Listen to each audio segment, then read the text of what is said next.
Hello, everyone. Welcome to another episode of Empowered. My name is Luis Carlos Estrada, and today I'm with a very special guest, Mari Rabago.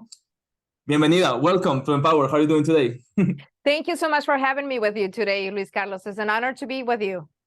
We had planned this episode, I think, like since a few weeks ago, and we also met in person in the Real Estate Summit on June 9th. And yeah, so I appreciate that you're with me today. It was a pleasure to meet you, and I was, eager to come and conversate with you today. So thank you again for having me. Yeah, so the first thing, as I was mentioning to you, like before we started recording, I firstly would like to ask you about how did your journey in marketing start? Well, in my past life, like I usually shared, I started as a journalist. I did radio, I did print, I did news, I did, morning shows. It's been my 30th year in media this March, marked the 30th anniversary. So I say that I have the honor to have served three different generations, right, in our community. When it was my 20th year in media, I felt that given the headlines and news as a news anchor, as I did for, almost 15 years here locally and 3 in California, it was not enough for my community. And I wanted to do something more. For me, it's very important. Anything I do with my life, I want to have a purpose. And I believe all of us should have the purpose, right? The more we impact others with our work is where we really help move forward our community. So thinking about it, what could I do different other than giving them the headlines or the news, the daily news, something that can empower them, can educate them. And that's how I came up with the idea of creating my company, Mari Rabago Productions, which is a marketing agency. This week actually marks my 10th anniversary as a business owner, and it's been an incredible journey without a lot of ups and downs like any other entrepreneur. I can pretty much write the book of what you should not do in business, right?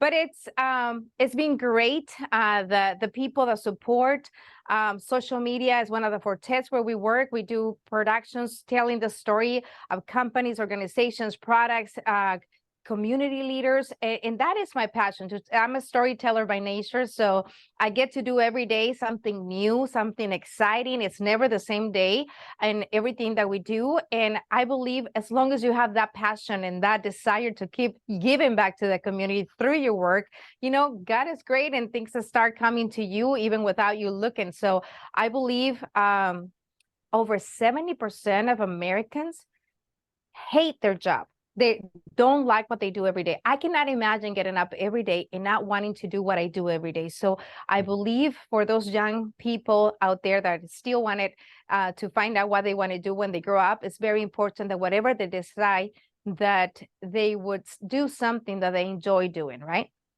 Yeah, what a great summary about your professional career. But for those people who don't know you, before we start going into the deeper topics, I would like you to tell me more about yourself, who you are as a person, and also more about your background, how everything started in your professional career, even since you were at a university. I don't know where you went to school. So I would like to go a little bit deeper on your personal side. My goodness, we're going to be personal then. So I'm the oldest of 9 kids. I'm Sonora, Mexico. I am from a small town. Soy pueblerina soñadora de Baviácora, Sonora. It's about 5,000 population, very, very small town. I'm an immigrant, just like many of us here in this country. We immigrated in 1990. So I've been here more time in the United States than, in my hometown. I started like many immigrants doing all the jobs that, are needed to put food on the table, cleaning houses, waitressing, selling beauty products, whatever I could do to help in the family. But I always had the desire to be in media. My background when it comes to education, I went to school for accounting, nothing to do with media. I knocked on the door in a radio station and I said, my name is Mari Rabago. I don't know nothing about media, but I'm a fast learner. Somebody thought it was kind of, funny. They gave me the opportunity to learn and the rest is history. I've been honored. One thing that is unique, I guess, about my career, I have never applied for a job. I have always been offered the positions, as the morning host after I was a DJ in the radio for almost 3 years. I got a call and I was offered to do an audition. I ended up becoming the morning host of Teledia 33, which it used to be a morning show, for many, many years here in the Valley in Phoenix. serving in Tucson and Phoenix area with Univision. And almost 3 years later, then I got another call where they were inviting me to become a news anchor for Univision 21 in Fresno, California. 2 years and 7 months, I get another call. And then I was back in the Valley with my family. That was at the end of 1999. I held the position as a news anchor here in the Valley until I resigned to Univision 2013. And it was an amazing ride. I got to travel to tell the stories of, politics, immigrants, economics, you name it, all backgrounds when it comes. But I think one of the highlights of my career was being live from El Zócalo in Mexico City, and the turnover of the PRI to the PAN, right? When Vicente Fox, the inauguration of Vicente Fox, I had the opportunity and the honor to bring that moment to millions of Mexicans living on this side of the border, because we did the broadcast not only locally, but also with other stations across the United States. So it was a unique moment in my career. And I felt that the purpose of why I do what I do have somehow come alive during that moment. Yeah, so all of these stories that you're telling me, is like another way to empower all these people who are listening to this episode. And something that I want to ask you, you're mentioning about these times where you were in Univision, and then you got this opportunity, you moved to this other position, and you kept moving to different positions. What were you doing right? And what were you doing right? And if you can also tell me about what used to differentiate you from other people, for these people, like the higher ups of that company, to see you capable of doing all of that? Well, thank you so much for that question. I'm no special than anyone else. The only thing that can characterize me is a little bit different. I'm an overachiever. I'm always going to do more that I am required to do, because I have that eagerness to learn. And I believe in every single of those situations where you brought it up. And yes, I was offered all those jobs without even applying. Just to give you an idea, I've been in Fresno, California 3 months already as a news anchor, and nobody would tell me who recommended me, how I got there, because I never applied for the position, right? Mm-hmm. So there was the person in charge of all the news stations across the network in Univision. He would come here to Phoenix to check up on, the news department. And from his hotel, he would tune into the morning show where I was a host. And I wasn't just doing interviews. I was doing weather. I was doing segments of, news segments. I was preparing myself and learning. And after everybody was gone home, I would be in the editing basis, reviewing the material. I am the worst critic of myself. And I wanted to see how I could have done it better. What could I have done different? How do I supposed to look? How do I supposed to speak? Remember, my background is not in media. So I had to over deliver in many areas to prove that I could do that job. And I believe it goes back to what I told you at the beginning. I don't see myself doing something that I'm not passionate about. I don't see myself not giving back to that community. If what I do every day doesn't have purpose, it's not me. And it would show up that I'm not enjoying it, and I don't have that desire to serve. And I believe that's one of the issues when people in media, what we do as media personalities or news anchors or journalists is a service to that community. And it's exactly what I'm doing now as a business owner. I translated all the knowledge into come and educate, empower my community about products and service. I always say that my company, Rabago Productions, my marketing agency, is that bridge to the Latino by Empower. So I have that duality. I get to educate my community about products and service that really enhance their daily life. And I also get to educate the general market corporations, businesses, and organizations about how really to connect with the Latino community. It's not good enough only to speak the language. You have to know the background, the cultural area. And you cannot speak the same wordings or the same messagings to Mexicanos and Caribeños, because the way we interpret a lot of those words, I always, joke around that, just neighbor states in Mexico, from Sonora to Chihuahua, the same words don't mean the same thing, right? And you know that how it is. So you got to be very careful when you're really trying. The Latino buying power is incredible in this country, but you really have to go to organizations that understand the target market market that you're focusing and you're trying to garnish in order for you to convey the right message. So every day I get up and I know I impact the life of at least one person, Luis Carlos. If I impact the life of one person with what I do, with my posting on social media, with my segments that I'm doing with my clients, trying to educate them about services in the medical field, health, ambient, and education and finances, how to take care of themselves, I know my purpose was served that day. What would you say that is your value proposition? My value proposition? It would be, in a nutshell, I can bring it to life by saying that we become that bridge to the Latino by Empower. We empower our community with education. It's not only knowledge that we provide to them. We bring the education of those products and service, guide them through the process, and really show them how to utilize it to better their life. So I know that if a family, like my family, when we just immigrated here, is watching on social media or one of the spots or conversations that we do in the other media outlets, and they're listening to us about how the educational system works, or what type of health insurance to choose, how to get financial aids to help their kids go to college, things that, for many of us, it's second and third generation, we never, had those opportunities. So I know that the value proposition is the impact that we have in our community. And I see that every day. And that's what I tell you, that I've been honored enough to serve 3 different generations. My team laughs a lot when we're out and about, and some person comes and says, "Oh, I used to watch you when I was growing up," and they have 2 or 3 kids, and I'm trying to figure out how old they are, right? In many aspects, I used to watch you with my grandma, with my mother. Instead of feeling bad, that's an honor for me. That means that I have served 3 different generations, that they come together to garnish that information that we share. First of all, they heard me on the radio, then through TV. Now I use social media to convey that education and empower my community. Yeah, I'm asking you this question because when was it? I think it was in September. Yeah, it was in September last year, 2022.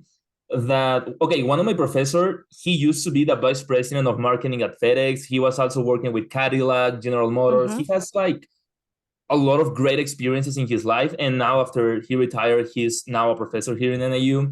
And I invited him to my podcast 2-ish years ago. And last year I invited him again because the first time when I interviewed him, it was during COVID, right? And then when he became a professor, it was like a good excuse to ask him to be in my podcast again. And I remember that episode, I enjoyed so much. And we were talking a lot about the value proposition because I was like, I don't know what my value proposition is, right? So what can I do? Okay, so now I need to start learning about this, and that, so that can be part of my value proposition. And then it was kind of like trying to empower myself to try to deliver more, right? So I'm asking you this question right now because, for example, I used to do a podcast with this guy from Florida. Because he's the CEO of Top Velocity. It's like an academy for baseball players that is having a lot of success. So I called him yesterday and I was like, hey, so I'm more than willing to help you like with a different podcast, not in Empower, but also like we can create a different podcast. I can be the host. I can interview all your athletes. I can help you with the videos, YouTube, Spotify, Apple Podcasts, and everything. And he was like, all right, like send me your proposal by Sunday. And I was like, okay, sure. So now I have been thinking about, okay, so what my value proposition is. And I'm kind of like listening back to the episode that I recorded with Lenzo Stetter, the former VP of marketing at FedEx. And I was like, he's one of the persons that I have learned the most of. And he became a mentor after we recorded the episode because Amazing. During the summer, I don't see him, right? But during the academy, I almost see him every day. So it's like, yeah, well, really that is amazing what you're doing. If I could give any advice to you and other people watching at the time, mentors are a key to the success in any careers. I've been blessed enough to have mentors that have saw that value in me that I probably didn't see at the moment. And they pushed me forward and they gave me advice. And following those directions, I always tell my followers that you're supposed to always hang out around eagles so you can fly as high as you can, right? You have to really be very conscious of the people you speak the most to. Look at the 5 numbers that are more common in your cell number. Be careful if you're the smartest person among that group. I believe we are all like little sponges. We never stop learning, but you have to really be conscious of who you're going to be hanging out with. And also when you going back a little bit to your value proposition, it has to be of service. In any type of business, what problem do I bring solution to? How can I make the life a lot easier for my client? How do I bring solutions to them through my service? And that you're going to have the client recurring, coming back and coming back to you. That is so important. Customer service is a must. Relationship. Remember that we are in relationship marketing.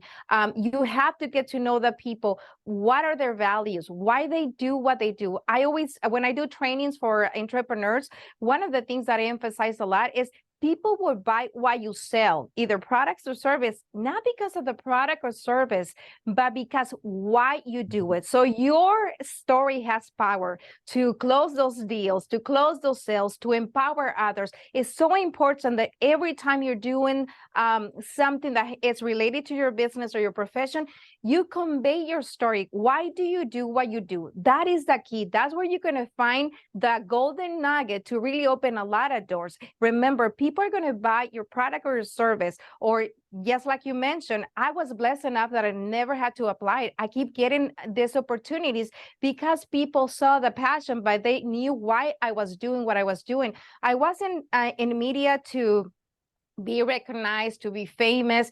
And like I told everybody, if I could deposit the fame in the bank, trust me, I would be retired by now, right? In many aspects. But I was doing it because I always saw it as a service to my community. And that it was very obvious in everything I did and the way I treated the community when I was out and about. So it's very important that you never forget where you come from so you can know exactly where you're going. I believe as immigrants, a lot of the community, when they start getting education, when they're starting going up the ladder, the corporate ladder, they tend to forget a little bit who they are and where they come and who is coming behind us. Because if our parents didn't do the sacrifices they did, if our older sisters, older brothers didn't open doors for you, if members in the community, people that have walked the path for us before did not open those doors or made that path a lot easier, we would not have the opportunities we have today. So it's so important to never lose your humility or be humble, but also never forget where you come from and be proud of that. I mean, I remember somebody doing an article for me in the Arizona Republic, and it got very upset, everybody at Univision, because the tagline of the article was "Not bad for a cleaning lady." The article was that I was the first one to win a national award as a news anchor locally here in the media in English and Spanish. And for somehow, the only thing that got the attention of that reporter was that I share how I, as many immigrants, had to do any job I could in order to support the family too. Since I was an oldest of 9, my dad worked in the fields, and you know how it is, right? For most of us that are with the big families. So when he closed or tagged the article, "Not bad for a cleaning lady," because I used to clean houses, I used to babysit, and nothing shameful about that, right? That's my I job right didn't now, literally. exactly, and so I talked to my supervisors and say, let's flip the coin. It might have been meant in a bad way, but how about if we use that tagline to motivate all those people that are exactly where I was a few years ago, and they were new immigrants, they were doing all the jobs that I did before, and inspire them. If me, that I was undocumented, that I was the oldest, my dad worked in the fields, there was no, we were surviving, not even, living in many aspects. I was able to to live my dream. Imagine how we can do. So I constantly share on my social media also with my followers, because that's the passion. I hated social media when they forced me to open, and it was a blessing in disguise. Thanks to that, I can convey the stories and I can empower others.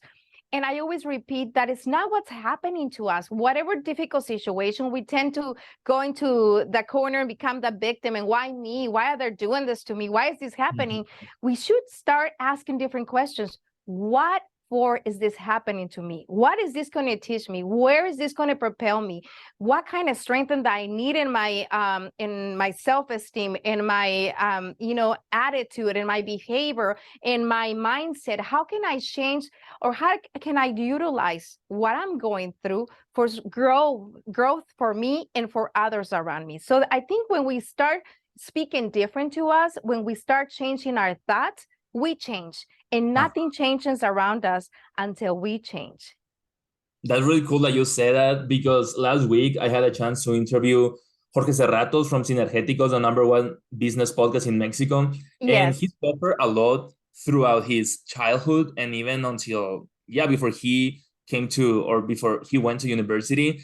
And something that he was saying, it was like, you can either be the protagonist of your story or you can be Yeah. the victim. So if you're the Yes. victim, you will always be asking yourself, like, why me, why me, why me? Mm-hmm. But if you change your mindset and you realize that you can be the protagonist of your life, then everything is going to change, and most likely everything, or mostly everything, is going to play in your favor, right?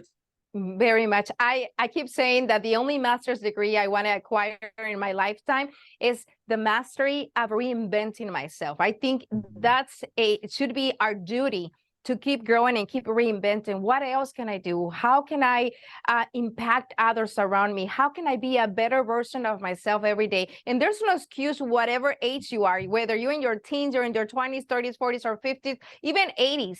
I believe while we're breathing, we still have the possibility to do something different, to become a better version of ourselves and to impact others. Yeah. One thing that I want to ask you, because like I have realized the way you speak, and also, of course, I met you at a summit. Uh-huh. How do you train yourself, or how do you keep learning when it comes to public speaking? You know what? I believe we're all have to have the ability of public speaking. Whatever position you held at any jobs, you're going to be interacting with other people. When you believe and you realize that everything you do is relationship based, you need to Mhm. start listening to speak better. So that would be my advice to you. Be a better listener. And trust me, that's one of the struggles that I have, because I tend to talk a lot. So I have to bring myself down so I can listen better. And that is a constant struggle for me, right? I used to just deliver news, deliver information. So it's an extra step for me to be a better listener. And I know it's one of the things. Practice, and you're doing it right now. I believe you are putting attention in the answers I'm giving you. You're doing a follow-up questions. You do your due diligence at studying the person you're going to be interviewing. So all that is part of public speaking. Being able, now anyone with a smartphone can be in front of a camera. Practice, talk to your audience, create an audience. You're going to laugh, but in my hometown, I remember sitting all my sisters and my cousins, and I would do shows. I didn't know I couldn't sing at the time, but I would sing, or I would do interviews or presenting. At that age, I knew what I wanted to do. I didn't know how in the world I was going to accomplish that. In my hometown, there's no radio stations, there's no TV stations, there's none of that, only 5,000 population in rural Sonora. So, but I had that dream. And if you hold on to your dream and you don't let it go, you don't give up, anything is possible. If I've been able, and I have a lot of dreams, I'm not even halfway of where I want to go, but it's very important to have that desire and don't let it go. You're going to find, like I said, it's been 10 years of my business route or path. And it's been a lot of ups and downs, roller coasters. When a lot of people told me, I remember my mother, mijita, get a job, just get a job, nobody can understand your dream by yourself. You're the only one, and you got to protect it, and you got to keep running with it, and hit the ground running with it and keep going. Don't let it go. It's really easy to give up when you're so close to accomplishing your dream. Don't be one more statistic on that. Don't give up. That would be my advice. Moving to a different topic, last year I used to invite, like, and this year too, but last year I think that I did it more times. I invited to eat breakfast or lunch two of my professors and the president of NAU here at the university. Uh-huh. And the first time that I did it, it was not my idea. It was the idea of the professor of marketing, right? Because I Bravo. remember that I Yes. asked him and I was like, hey, it was the first day of classes, right? And I was with a super different mindset. And I told him, like, hey, I want to learn more about personal brand. You're a marketing expert. Like, is it okay, like, if Mm-hmm. I show up to your office one of these days? And he was like, let's plan a breakfast thing. And I was like, all right, cool. So we ended up going to eat breakfast, and I Mm-hmm. learned a lot from him. And then later on, I interviewed creator of Google Maps, Google Earth. He's a professor Uh-huh. here, super real estate investor. He has like a lot of companies, and Mm-hmm. he's he has done a lot. Diversification is the key. Diversification and knowledge and learning and investing. That is the key for growth. Definitely. Yeah, so I took him to lunch, and then with the president of NAU, and all the questions that I was asking them, it was mainly about their lives. So I was like, it was kind of like a mentorship for me. I was like, all right, so I want to take you to breakfast, and then of course I'm gonna pay because like I invited you. Most of the time they would end up paying because they are of course super rich right now. But what was funny is that personal branding was one of the things that I was the most interested in, and also right now I have. Mhm, It's been probably a year since I started working more in my personal brand when it comes to the podcast, when it mhm, comes the way I dress, when it comes to like how I relate with people and all this mhm. stuff. But I want to learn from you as well. So if you can share with us some of the things that you have done or things that you still do related to your personal brand. Personal branding, we're all doing it every day, but we don't do it conscious in many aspects. Consistency is the word that my team probably, every time I say it, they're probably like, oh my God, here we go again. It's a key.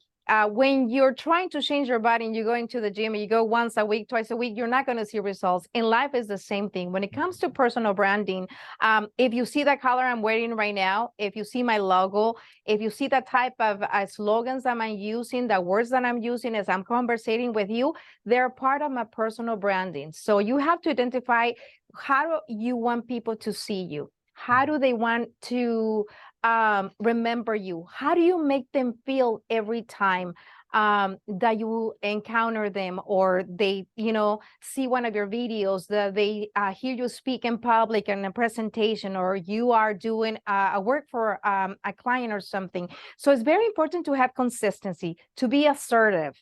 There's nobody better than you in what you do, and you have to own that. You have to believe it. I am one of my passions is self-development.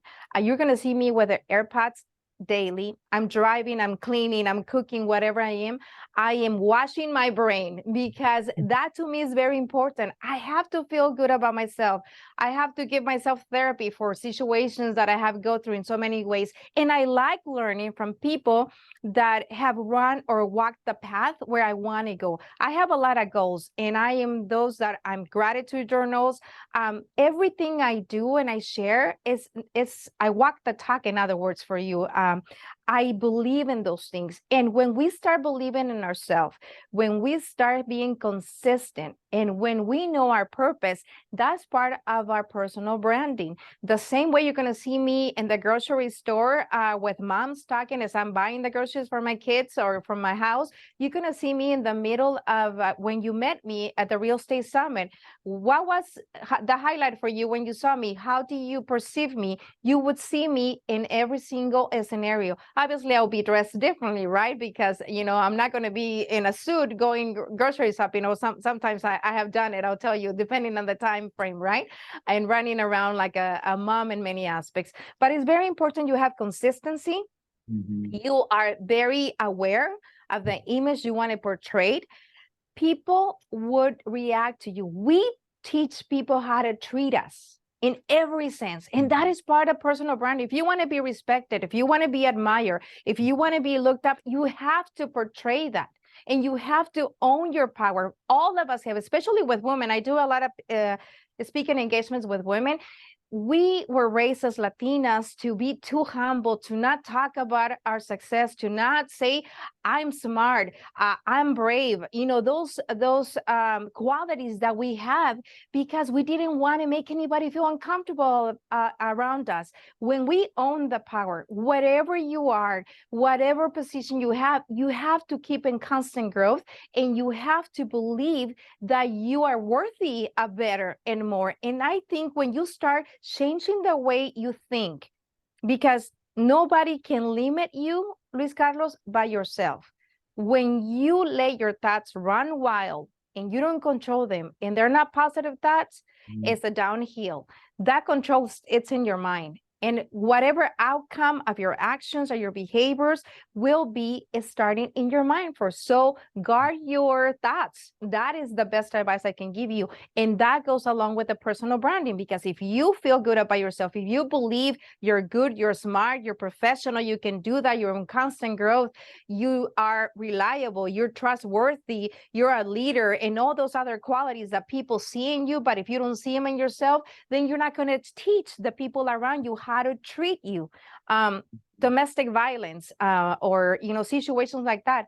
We allow it if we went through it, and we taught the other person how they can treat us, even without being conscious. And I know a lot of people might think it's controversial, but we allow that behavior. We are teaching them that it's okay to treat us that way in many aspects. The same in the environment at work. If we are allowing people, supervisors, to speak to us different, not to talk to us with respect, not to give us the opportunities we know we have earned, we're doing the same thing. We are teaching people around us in our family ambient and the professional aspect or personal aspect how to treat us. And trust me, I didn't know this years ago. So it's a constant growth and learning process. And I believe that we all have that duty to become a better version of ourselves. And through that, you are doing with the way you behave, the way you talk, the way you treat others. That is part of your personal branding. Yeah, because like I'm a true believer, like if you don't empower yourself, like if other people try to empower you, like that doesn't mean anything, right? And in Spanish, I always say like, si tú no te echas porras a ti mismo, nadie te las va a echar. So for example, I would podcast, I'm like, if I don't promote my podcast, if I don't recommend my own podcast, no one's gonna do it, right? No, at all. But you know where it starts? With self-love. If you don't love yourself, if you don't feel proud of yourself, how can you expect somebody else to love you or to appreciate you or to give you opportunities or take care of you or to love you as, couples, if you don't even love yourself? It really starts with that. Yeah, and going back to your rhetorical question, a while ago you were saying like, what was my first impression when I saw you at a real estate summit?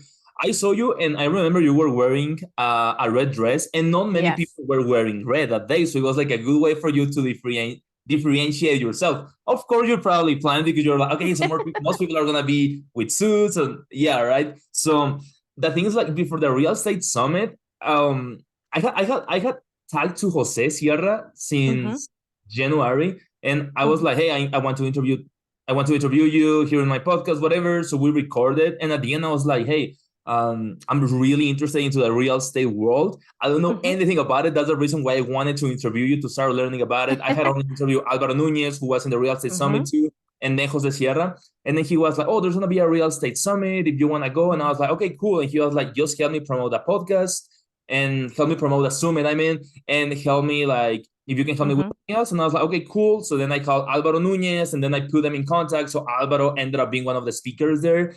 And also, before the real estate summit, when I was seeing like all these people who were going to be there, I was like, I need to start researching them, right? So I was like doing some research. Yes. By that time, I'm in the real estate summit. I already know who I want to talk to. So I talked to you. I couldn't talk to Ernesto Coppel. I talked to Alvaro because like we already know each other. I talked to Jose, of course, because I didn't know him in person. I interviewed Rachel Diaz. I researched about Rachel Diaz and Carlos Garcia.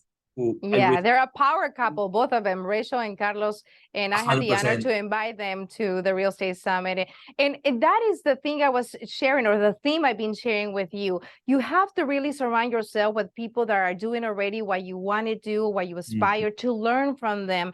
And you would be surprised. All those people that are high profile, successful, they are eager to share with you what they learned, how they did it.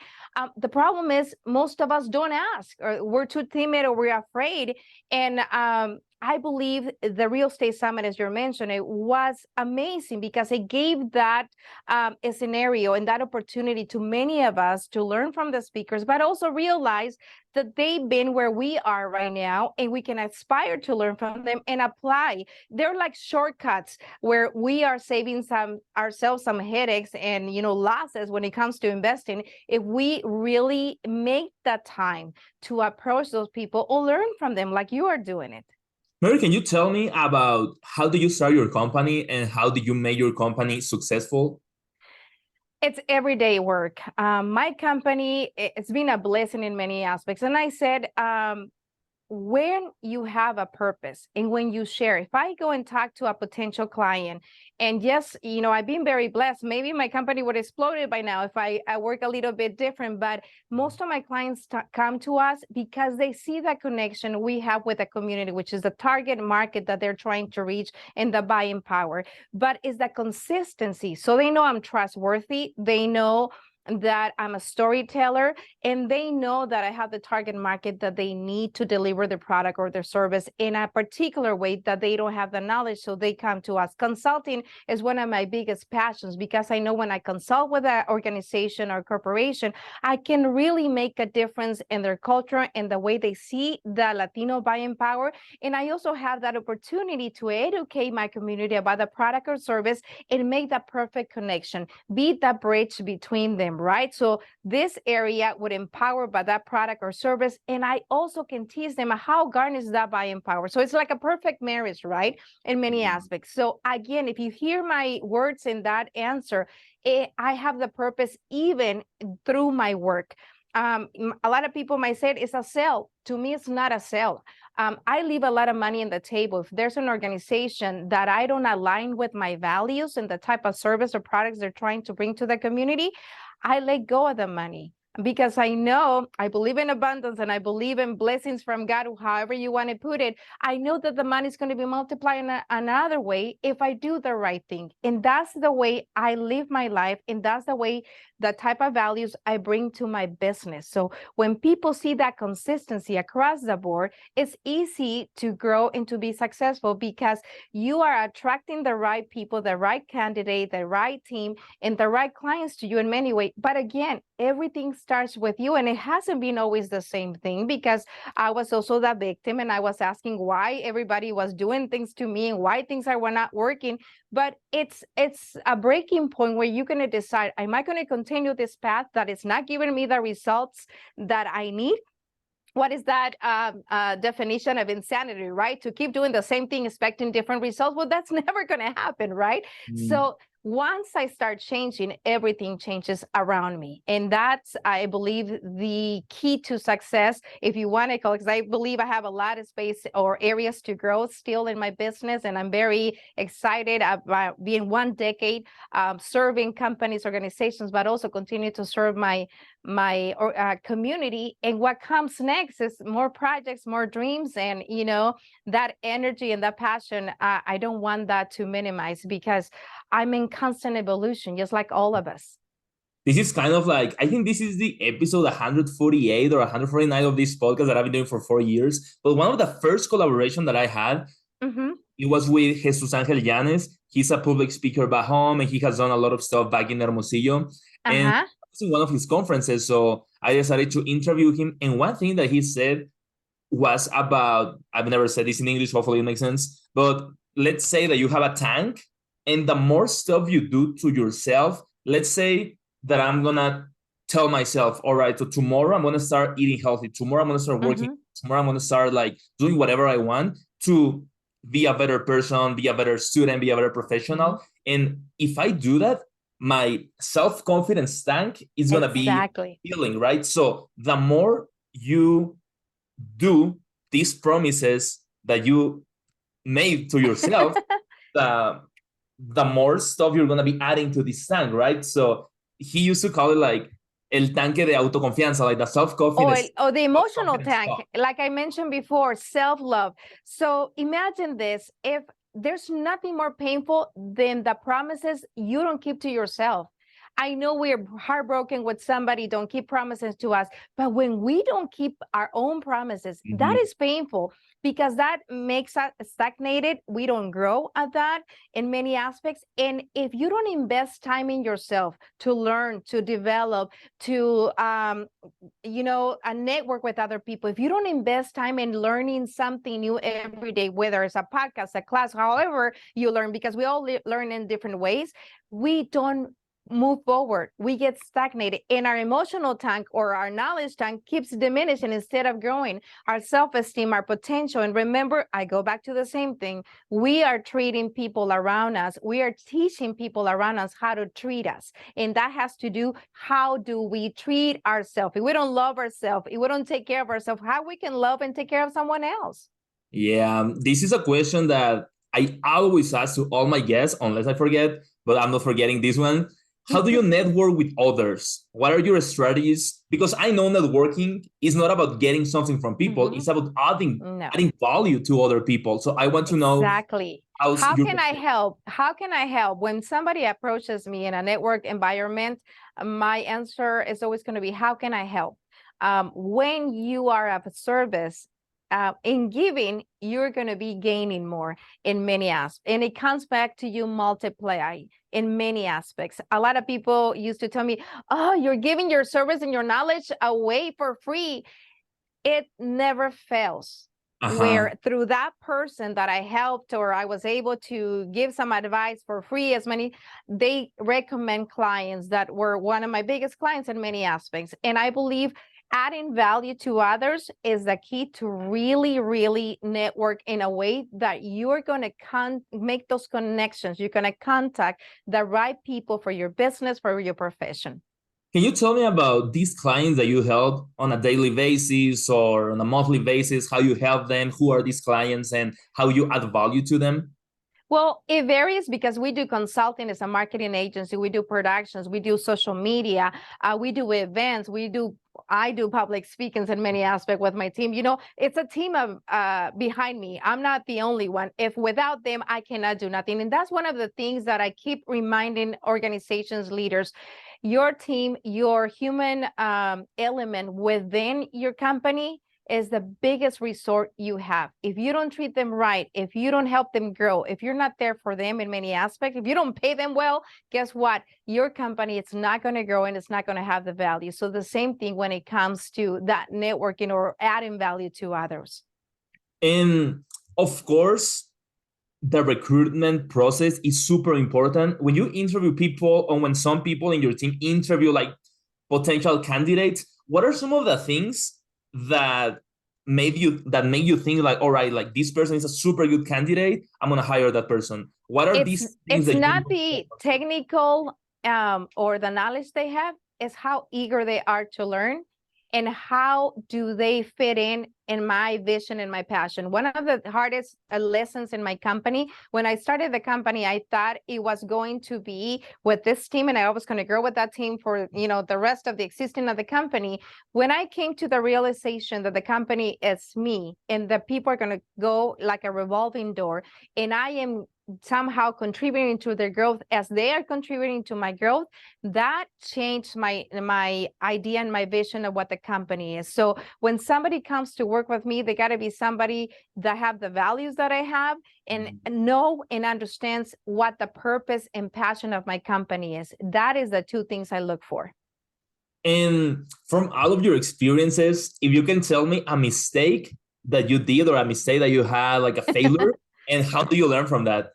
Get a good lawyer when you're going to launch the business, register the right way.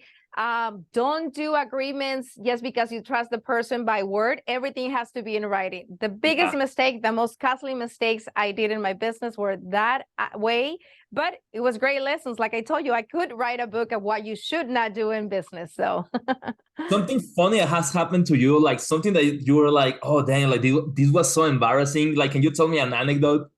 Oh my God, I have too many of those embarrassing moments. I changed the name. I baptize everybody constantly. For some reason, I can't give the name straight. You know, and being a journalist and doing what I do is not a good trait to have.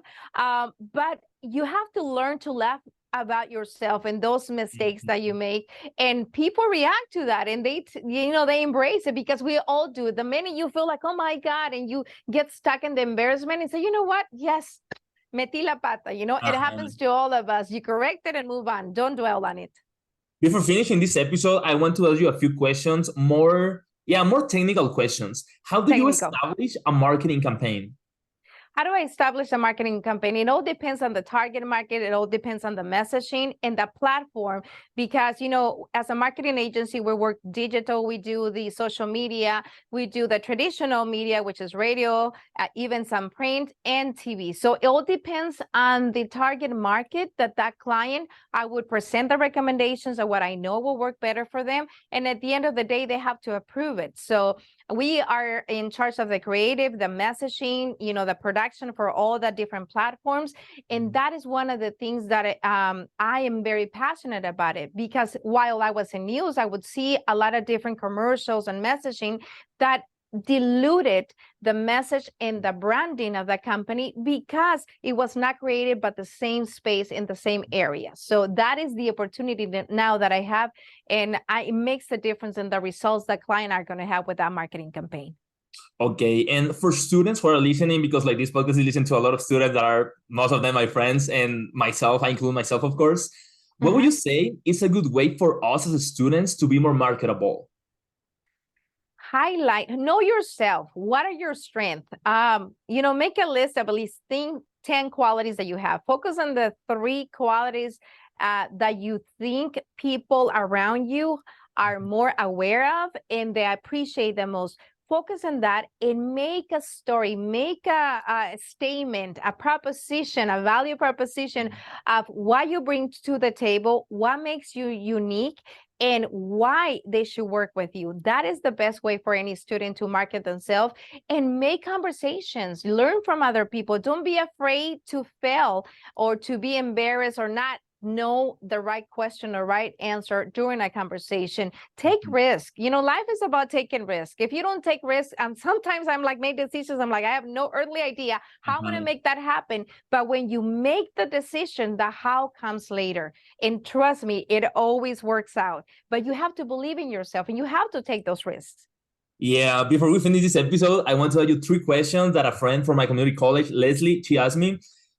She helped me to ask you because I was like this morning, hey, Leslie, I'm going to interview this person. Like, can you help me Leslie, with a few questions? Yeah, she used to help me a lot in my economy classes back in the community college, like in 2019, 2020. So 3 questions that she has for you. Do you think marketing sells experiences or creates necessities or needs? So the question is, do you think marketing creates experience? So do you think marketing sells experiences or creates needs? No, we don't create needs. We bring solutions to those needs through the marketing strategies that we do. Okay, second question. Do you also follow on marketing strategies such as 2-for-1 sales or Prime Day or whatever, you as a marketer? You know what? We're all consumers. And if I cannot say no to a good sale, I'm the oldest of 9 kids, and it doesn't matter how successful or not I would be, I always stretch my dollars. So I think we all do that as consumers. Okay, and the last question from Leslie. Many people think marketing is only selling or advertising. What would you say to that? No, marketing is storytelling, and that is where I'm so passionate about it. If you cannot convey a story and you cannot connect the need with the solution, then you're failing in your marketing story. Marketing is about storytelling. And that is where a lot of people miss the beat, right? Or they don't have the success because they forget about what it is behind the marketing. You have to tell the story. You have to invoke feelings in that consumer that you're targeting in order for them to react to your marketing strategy. Yeah, so Leslie, if you listen to this, here are your answers. And thank you for helping me with that. And the last thing, Mary, before I finish this episode, something that I always do with my guests are 2 things. You want to choose the first one or the second one? Start with the second one. Let's go. All right, the second one is that I always ask my guests to ask a question to my other guests. So my last guest, Frank Pollack, the coach of the Cincinnati Bengals, is asking you this question. Do you set goals for yourself and do you write them down? I set goals and I write them down and I repeat them and I read them every day. Yes, I'm the one that journals gratitude. I'm the one that spend money that I don't even have on paper. And I am the one that keeps writing those goals. At the end of the year, I create goals, but then those goals evolutionate and they, transform during the year, depending on how fast I can accomplish them or depending on how my growth as a person is evolving. So yes, that's a must for me. And what's the question that you want to ask to my next guest? What is your purpose and what do you think you are doing for others through your work or your profession? People not only that surround you, but the community as whole. What are you leaving? What is your footprint in this world with your passions or with your work? That would be my question. Okay, I already wrote it down so I don't forget. And the last thing, I already asked you a lot of questions. Now it's time for you to ask me 2 or 3 questions about whatever you want. But if a previous guest already asked me that question, you gotta choose a different one. So be original in that one. Okay, let's wrap it up with these questions then. Luis Carlos, why do you do what you do? Like the podcast or everything? Yes, the So the podcast. podcast. All right. So many people have asked me this question. So choose a different one. I'll answer that one to you when we start recording. Perfect. So where do you see yourself in 5 years from now? And They have asked that one as well. What is it that you're doing right now that will propel you to get there? Okay, that's a good question then.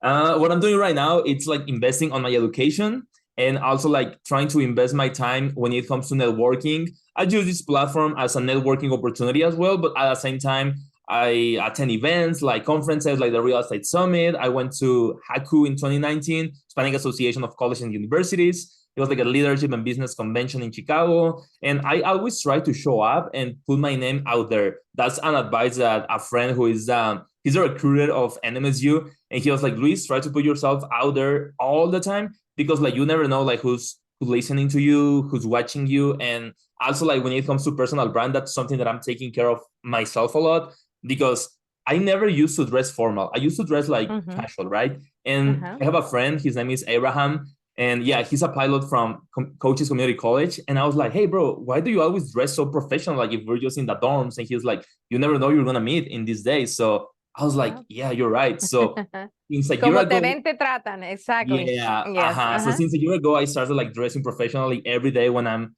at my classes, when I'm at work, because it's like you never know who you can meet that day, right? So that's kind of like the things that I'm doing right now that are gonna pay dividends in the future. Wonderful. The last question for you: what do you think is your biggest quality and why? I would say networking. That's my biggest quality because I think like, I mean, I'm never afraid to tag into big people. And through this podcast, I have learned like talking to big people. I mean, they are people as well, right? They have feelings, they have families, they have dogs, they like to eat, like we all are humans. And before, I remember like since I was 14 when I was in high school, oh, it was like when I was in this conference with Jesus Angel Llanes that I told you, it was him, it was Jorge Celine and 2 more that I don't remember their names. And I remember like after these conferences, I was super excited. Like they touched me like so deeply in my heart. And I was like, I don't want to be in this side of the audience. I want to be in the other side. I don't want to be like the people who know people. I want to be that person, because it's like, exactly. Luis knows a lot of people. No, I want people to say, oh, I know Luis because Luis, because we. Well, that's an amazing goal that you have. And I wish you the best. And I'm sure you're going to be very successful. Definitely. That's cool. Yeah, so that's kind of like the things that I'm doing right now. And I mean, I enjoy like networking is kind of like, as we said before, it's about adding value. It's a must. If I add value to my friends, to my colleagues, to like people that I surround myself with, it's like a good opportunity for both people to learn. As the way Arturo Elias, the guy from Shark Tank Mexico, he said like, what he say? Good negotiation is when both sides win. If one side gotta is be winning, a win-win. It gotta be a win-win, definitely. Thank you so much for inviting me. It's been an honor to be here with you, and I do appreciate your time and your interest in my career. So thank you so much. Yeah, thank you, Mari. And for those people who are listening, thank you for listening to the end of this episode. Please don't forget to share this episode. You can find me on Instagram as @LuisCarlosEstrada. And number 2, Mari, we can find you on Instagram as Mari Rabago AZ. Mari Rabago AC. You'll find me in all platforms that way. Thank you. We'll see you in the next episode. Bye.